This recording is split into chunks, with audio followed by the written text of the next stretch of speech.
The last 2 weeks we have been discussing the war in Israel. First week I presented to you of the history of those that bear animosity to Israel, how that they descended from biblical characters such as Jacob's brother Esau, and tied it to where you could see the biblical references, but you could see the actual extra-biblical history of these peoples and where they went today. We talked about how these animosities are ancient, and we made the connection to how that it has to do with Satan's war against God. Satan has been at war with God for some time. When God created man, and it became apparent that it was different from all of other creation, and God was going to have a relationship with man, Satan went to war against man. When God made his covenant with Abraham, confirmed that with Isaac and Jacob, and on down through the ages with the Jewish people, it became apparent that the Jewish people are a special people to God. And so Satan has been at war against the Jewish people ever since then. And we showed how that influences the war that's taking place in Israel today. The people that are aggressive to the people of Israel. In our next session, we showed how that this war between good and evil, between Satan and God, and anything that's precious to God, how that it had also a religious connection. And I explained to you the origins and some early history up through the beginning of modern time of Islam, and how that plays into the conflict with the nation of Israel, with the Jewish people. I don't recall if I made this plain in our second session, but my information that I shared with you on Islam actually came from Islamic sources. I did not cite what Jewish people said about Islam. I did not cite what Christian people said about Islam. I cited what Muslim people say about Islam. I used their dictionaries, their historical records, and their holy book, the Quran, to explain their religion and this animosity. Now, coming into this third session, we will discuss perhaps the greatest claim made against the Jewish people and against specifically the nation of Israel, that they have been waging and are waging a genocidal war against the Palestinian people. This is perhaps one of the more disturbing claims I've made. I've already demonstrated from our first session how they were not invaders in the land. They did not seize by force and take over the land. If you've missed the first and second sessions, they are on YouTube, on the Jonsquill Ministries channel. So you can go back and review what you would miss. And it gives you the complete story of where we are today. Now, many people have said this is because they were oppressors in the land. They've always been genocidal towards those that were in the land. This war is an act of genocide. So let me give you a couple of facts that will disprove this. According to United Nations surveys of the Palestinian population, and let me just go ahead and be clear, the United Nations is not friendly to Israel, never has been. But according to their surveys, in 1950, so this is just about 2 years after the Jews were reborn as the nation Israel, the Palestinian count was 944,807 people. According to the 2023 survey by the United Nations, the Palestinian population is now 5,371,230 people. That doesn't sound like a genocide has been being committed for generations in Israel to me. Exponential growth.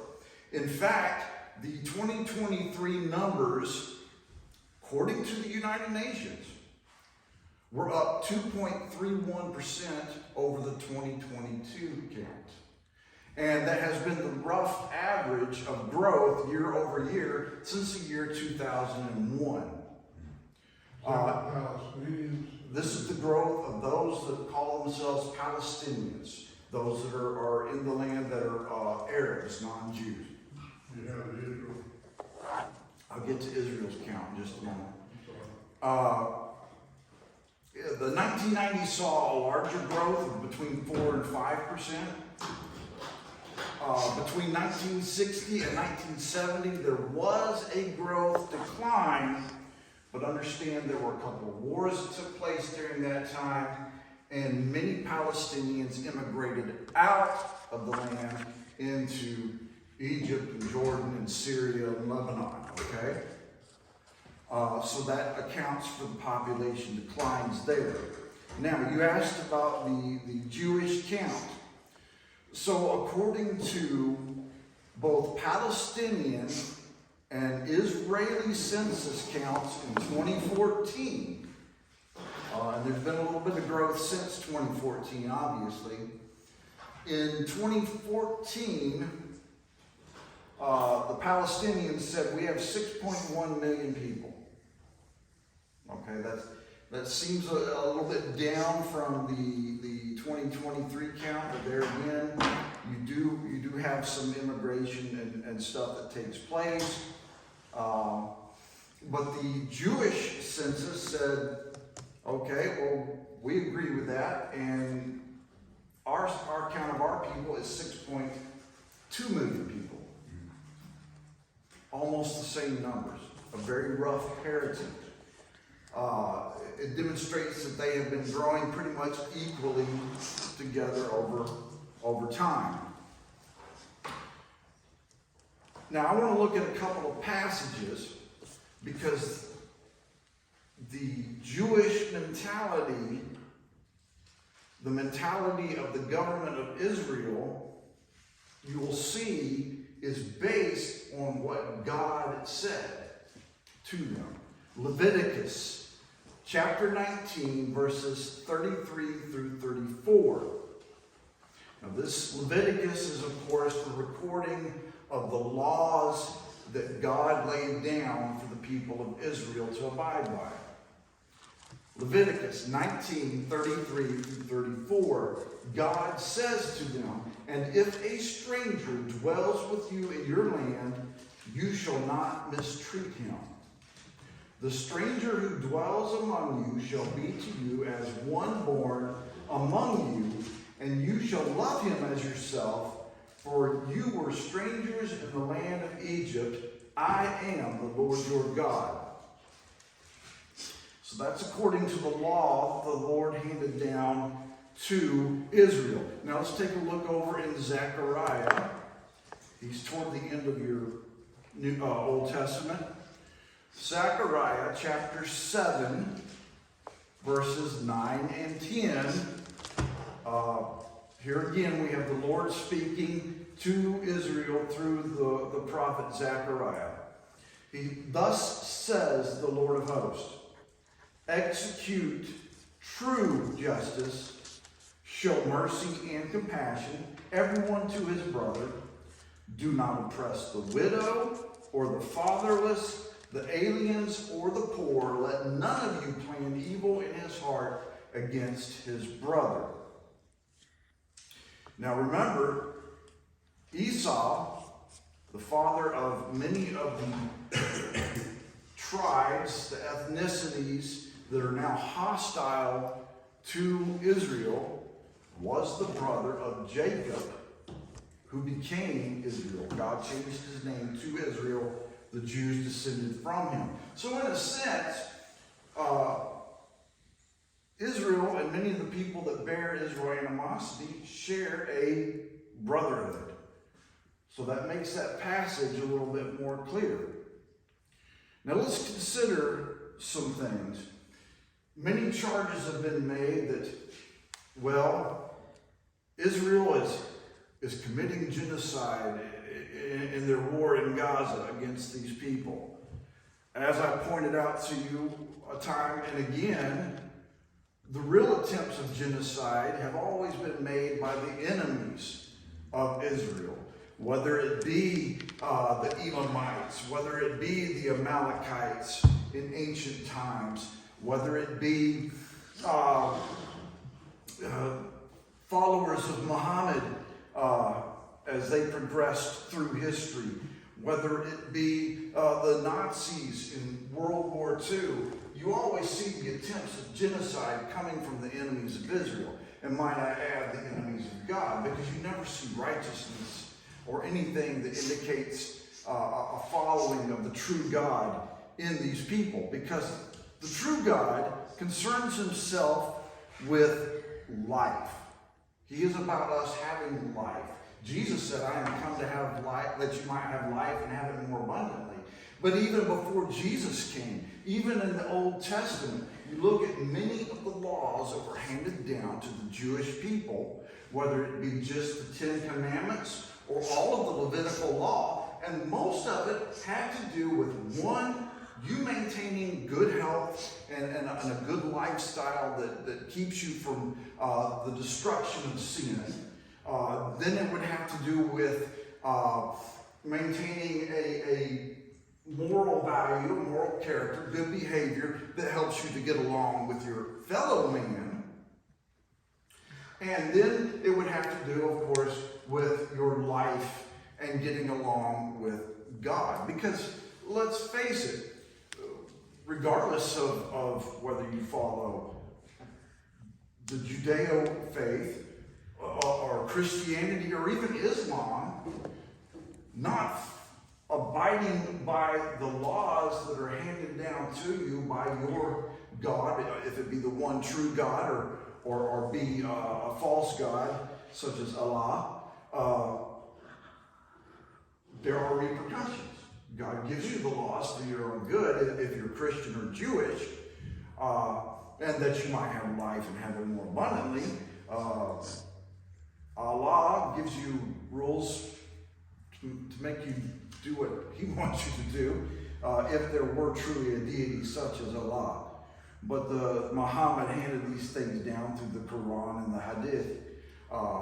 These different clerics and all put their 2 cents in. And that's one reason why you have so many different ideas about even how to practice Islam among the Muslims.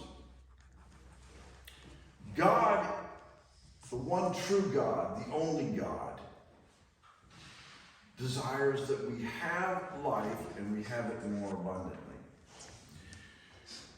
So, even on October 7th, what you saw was not war, was not freedom fighters, was not people wanting freedom for their people. If you have any doubts, the evidence is out there. Some of it's even on YouTube that you can see the atrocities committed.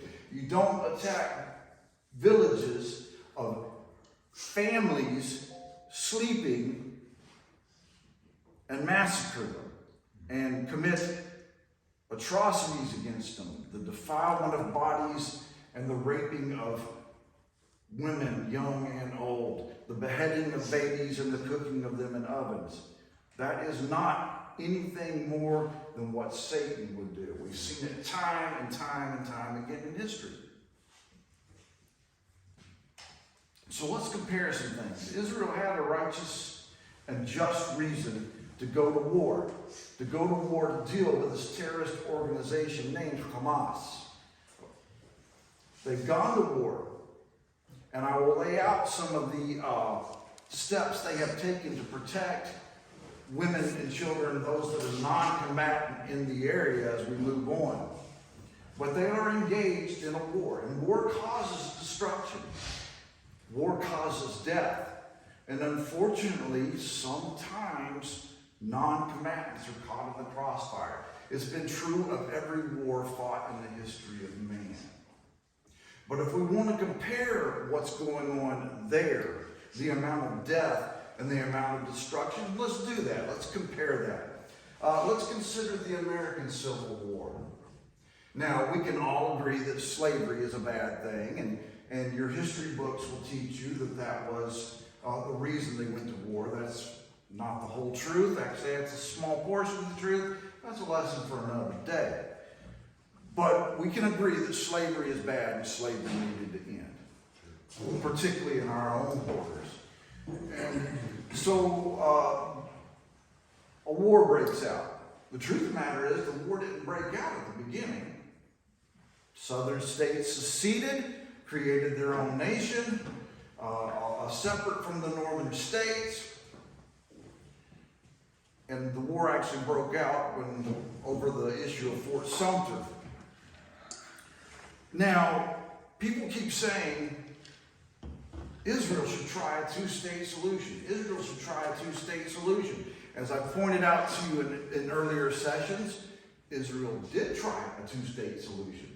They withdrew from Gaza, said, you elect your own government, you run your own business, we'll still help you out. Israel's been providing infrastructure to Gaza, to the Palestinians ever since then, supplying them with needs.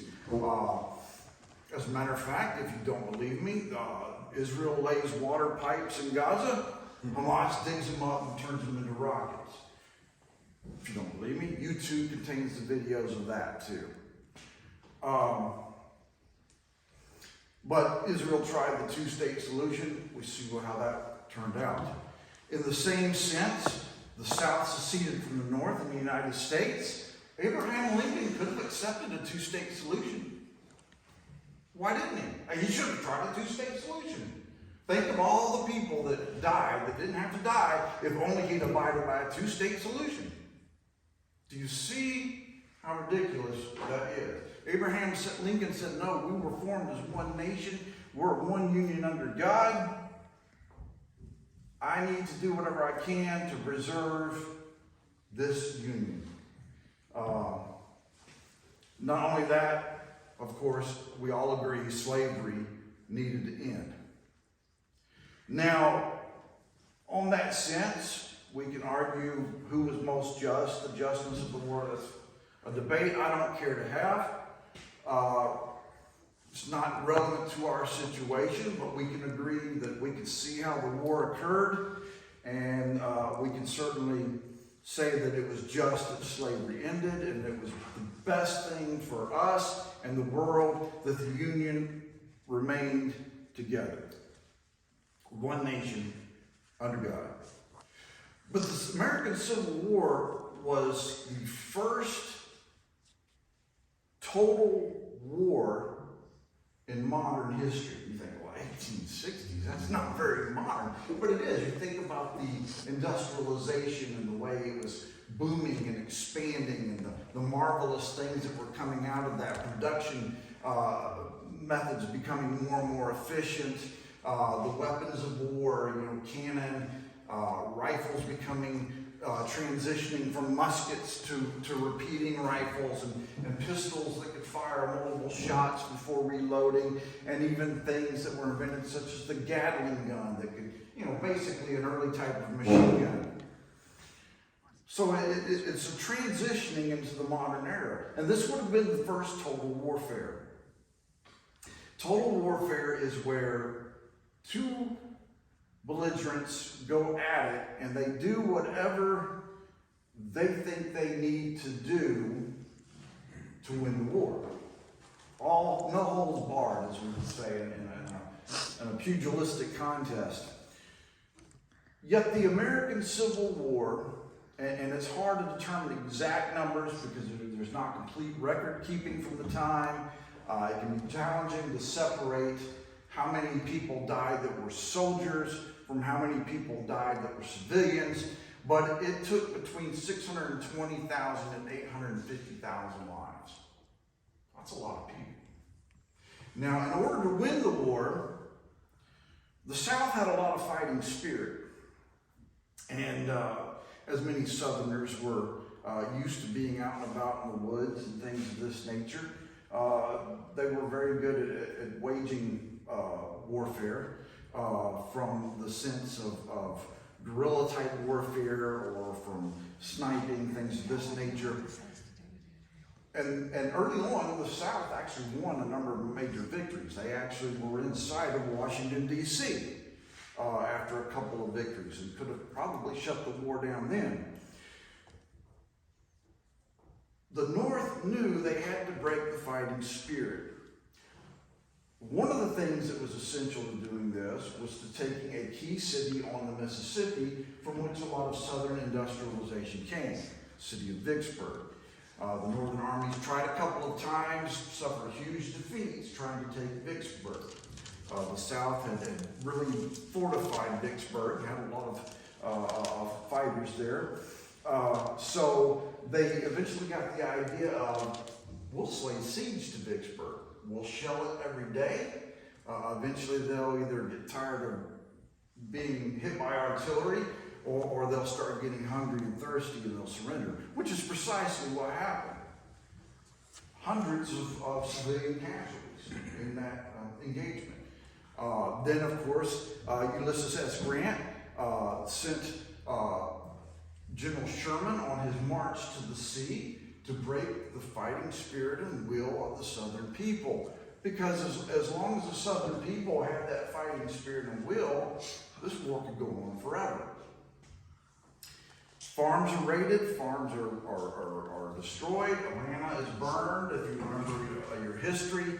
The Union Army takes whatever it needs from whoever it needs to, and if a farmer resists and says, you know, I need these cows, I need these horses, he can be imprisoned or executed.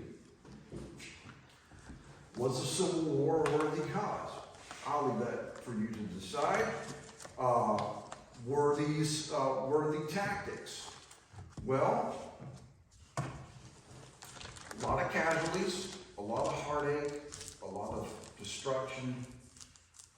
How much worse would it have been if the war had continued on and on and on and on, if the Southern spirit had not been broken? Just something to ponder. A high number of casualties, though. Was it genocide? No, it was war. Then let's consider World War II. Now, by the time World War II occurred, we'd already had the League of Nations that came out of World War I. People were starting to say, well, these wars need to quit.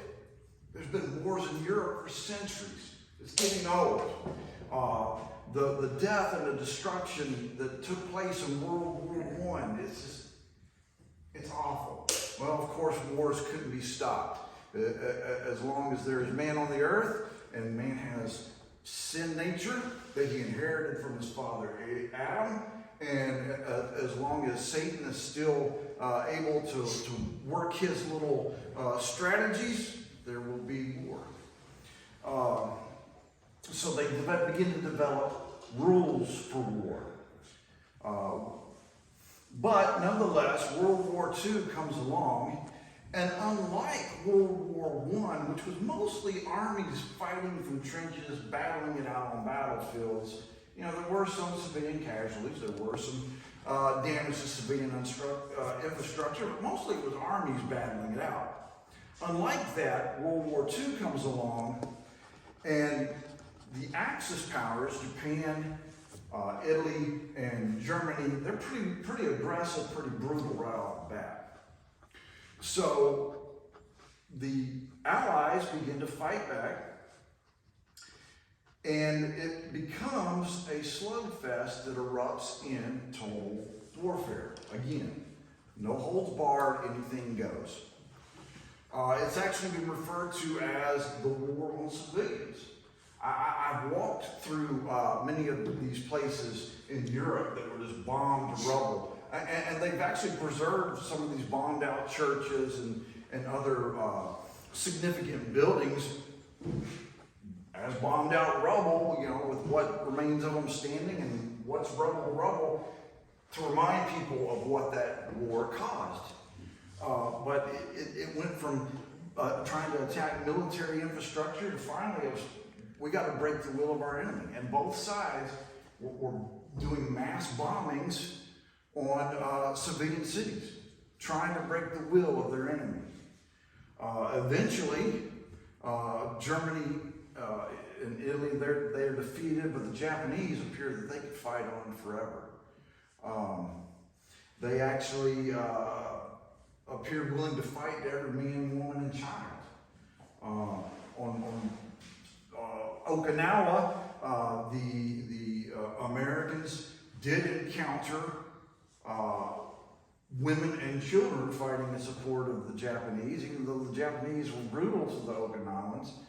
Others that did not resist the American invasion because the Japanese had fed their minds with the idea that the Americans would capture you and eat you, something that actually the Japanese were fond of doing. Many of them threw themselves off the cliff into the sea. But it appeared that this would go on and on and on forever. As a matter of fact, key figures in the American military said if we have to invade the Japanese islands, we'll have to fight behind every rock, every tree, every man, woman, and child. The spirit of the Japanese is that strong. And we can expect the United States Marine Corps, who was carrying on the brunt of these attacks on these islands and such, we can expect them to cease to exist. At least 10 million more casualties. And so the decision was made, whether you agree with it or not. That's everybody's right. But the United States dropped one and then a second atomic bomb to break the fighting spirit of the Japanese and end this war in the belief that they were saving lives, causing 100,000, 110,000 deaths at least. Now, the Second World War, and here again, it can be hard to separate out figures between civilians and fighting people, and exactly how many civilians, because of records that were lost, records that weren't kept well. Sometimes civilian and combatant casualties are really tied together.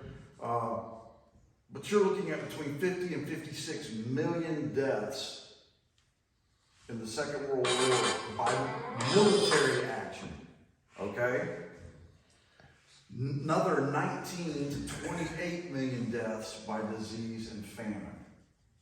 So just think of these things for a moment. Just consider. These are wars that the United States was in, okay? How many did the bomb actually kill, do we know? Nagasaki and Hiroshima, it seems like it was 110,000 all, but I have to check those figures myself. I didn't really include them. I just went to an overall. And it's also hard to know what about later deaths. Now let's consider, I told you that the people of Israel consider life to be sacred. Because God in His law and God in speaking to the Jewish people have always made it clear that life is sacred. God even considers animal life important.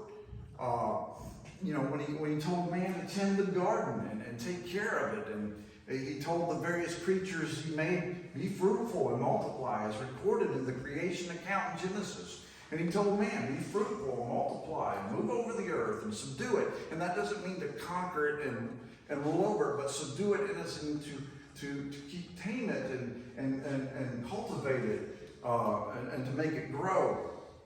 It becomes clear that God values all life, and his people should value all life. So what does this mean to the Jewish mind? In the Jewish mind, although it is true that a person can be hurt bad enough or enraged bad enough that they want vengeance and may act foolishly, we see accounts of that in the Old Testament and in history.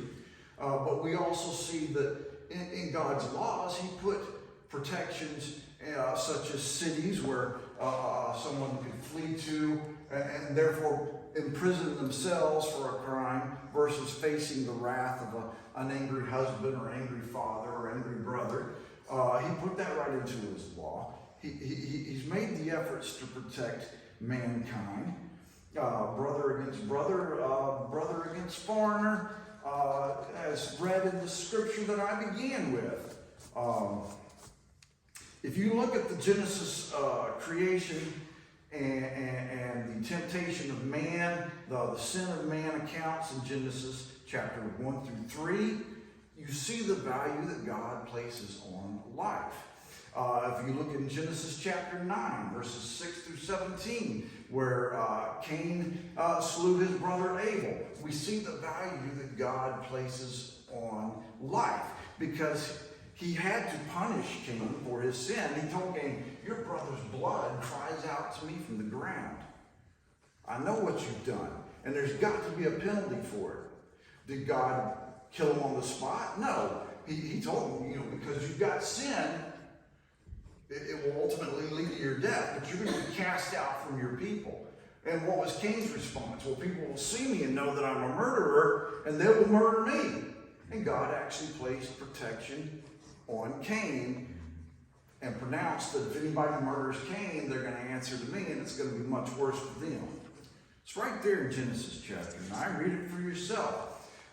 Psalms 139:13 tells us that in my mother's womb I was wonderfully knit together. You knew me there, and you formed me.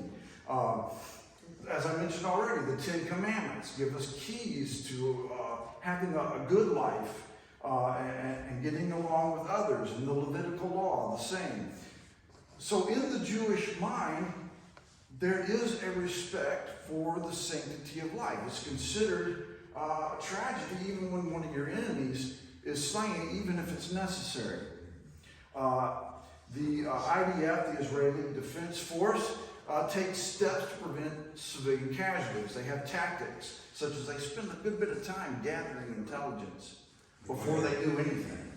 Look how long it took to begin to actually go into Gaza. They gathered intelligence, a rocket's fired. Okay, there's the rocket came from. Let's hit that spot.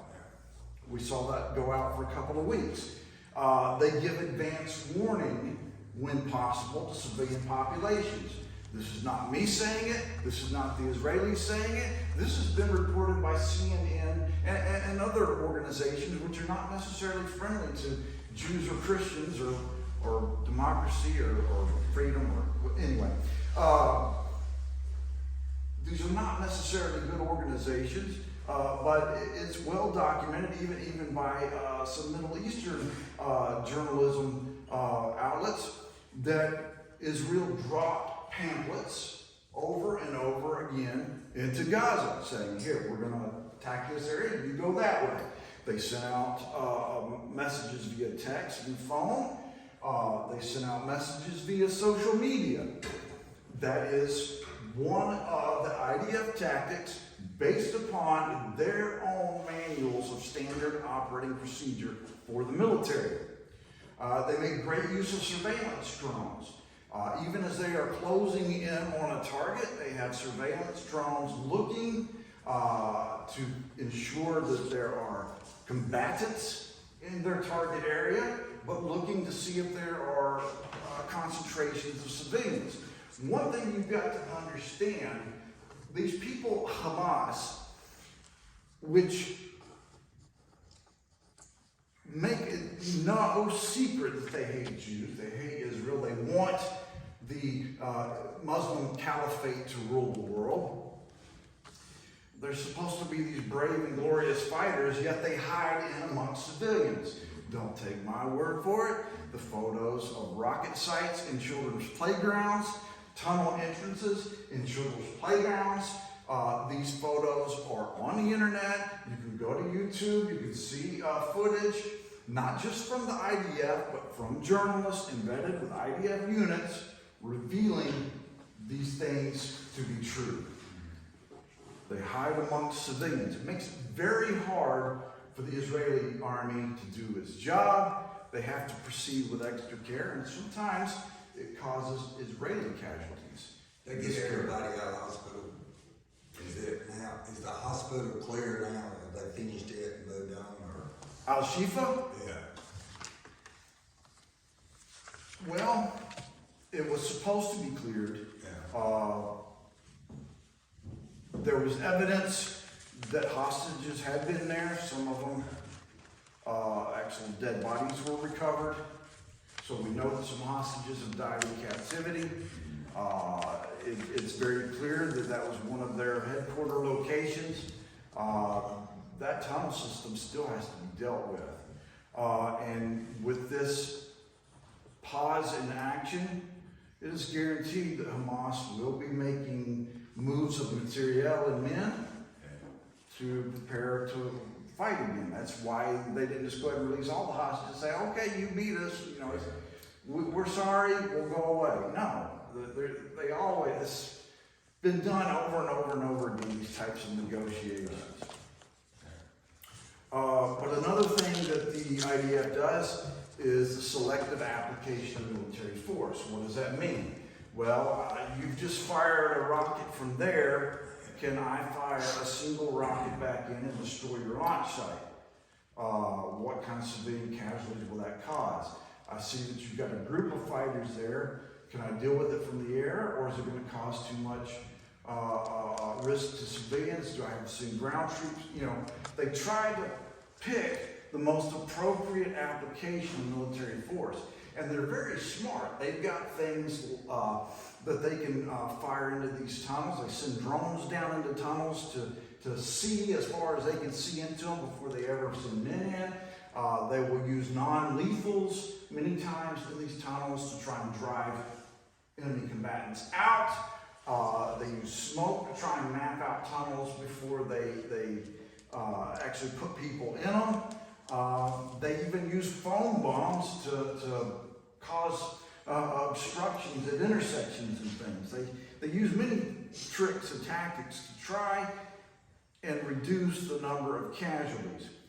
And this is all enforced under Israeli regulations, standard operating procedures. They have legal supervision in place and enforcement, much as the United States does. When we go to a battlefield, we have rules of engagement. These are the rules under which you can shoot or not shoot. These are what are acceptable targets. And you've probably heard of cases in the past where American soldiers made the wrong decision, either for one reason or another, and end up getting court-martialed or even going to prison for making the wrong decisions. Same things apply to the Israelis. See, they are trying to abide with what they know is God's value of life that He has passed down to them. They're also trying to make sure they abide by this international humanitarian law. See, after World War II, we have this Geneva Convention, and we hand down more and more and more rules for what is acceptable. In warfare, what you can shoot at, what you shouldn't. Hospitals are protected, schools are protected, places of worship are protected. These laws are passed down. Matter of fact, there's regulations on what kind of weapon I can shoot an enemy combatant with. things that are designed to take out tanks. We generally try to avoid, using those things on a man when a simple .223 rifle cartridge will do it. Because, we want to avoid the amount of suffering, even among enemy combatants. The IDF General Staff Regulation, just in case you want to check me on any of these, their Code of Ethics is Regulation 33.0133 that sets up the rules that enforce the compliance with international humanitarian laws. The rules of war that you keep hearing the Biden administration talk about. You got to abide by the rules of war. Nobody does abide by the rules of war better than Israel. They do it better than we do it. Just to be perfectly honest about it. They do a better job than the United States. And we know the United States has gone to great measures to avoid casualties in war. But they have a guideline called the spirit of the IDF, the Ruach Sahal, the spirit of Israel, which hands down fundamental values. The Israeli soldier is committed to the defense of the state, the citizens, keyword here, and residents of Israel. So if you abide by in Israel, even though you may be an Arab, and I point out to you that the Israeli army does have Arabs that serve in it. The highest ranking female in Arab female in the Israeli army is a major, but she is Muslim, and she serves in the Israeli army. But Israel will defend its residents. And this goes back to ancient times. When a man comes to you, you might be enemies out there, you might kill him out there in the wilderness or on the desert. But if he comes to your camp and you receive him into your camp, guess what? Now he's family while he's in the camp. But he's honored guest while he's in the camp. You feed him, you clothe him, you take care of him, you socialize with him. Now, once he leaves the camp, you might see him the next day and kill him in the desert. But these rules are ancient. And it's right there in the Israeli manuals. You'll take care of your residents as well as your citizens. Patriotism and loyalty, of course, to Israel's enforced, just as our soldiers have these ethics, these guidelines that we swear to that reinforce our patriotism and loyalty to our country. But human dignity is really pushed. And I've got made a copy of this out of their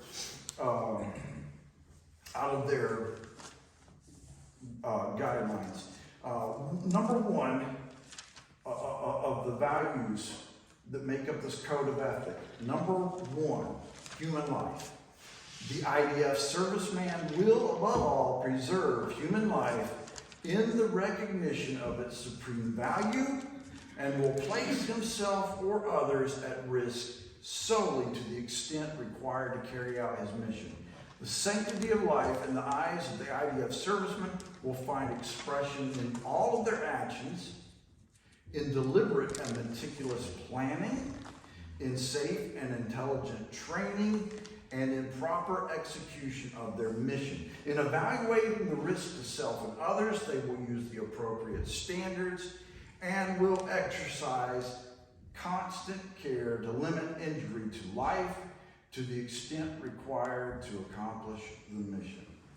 The next value that makes up their ethics is the purity of arms, which says the IDF servicemen will use force of arms only for the purpose of subduing the enemy to the necessary extent and will limit his use of force so as to prevent unnecessary harm to human life and limb, dignity, and property. The IDF servicemen's purity of arms is their self-control in use of armed force. They will use their arms only for the purpose of achieving their mission without inflicting unnecessary injury to human life or limb, dignity, or property of both soldiers and civilians, with special consideration for the defenseless, whether in wartime or during routine security operations, or in the absence of combat or times of peace. So I believe that I've outlined the situation so as to make it a very difficult argument against Israel as committing genocide at any time in the history of Israel, and certainly not during this war. Certainly, the figures I've given you as to census counts, and I'm sure that they haven't done this in the past. Certainly, the rules and regulations I've read to you, and giving you the scriptural basis from which they come, make it clear the way Jews see life. I could, in the absence of, I can't go into it now because of time, but anybody wants to argue these things, I can throw plenty of facts and figures at you. Stuff substantiated out there in the world. Trying to pick a fight. I do like to poke the bear, but I can also demonstrate to you how the Jewish faith, how the Christian faith are based in life. If I haven't done it already, we can look at a whole lot more scriptures. And then if you would like, we can look at the Quran, and I can demonstrate to you how Islam is a cult of death. So I'm out of time to do that in class session, but anybody likes to argue, I've got the references and quotes. I come with receipts. So let's go to worship. I surrender.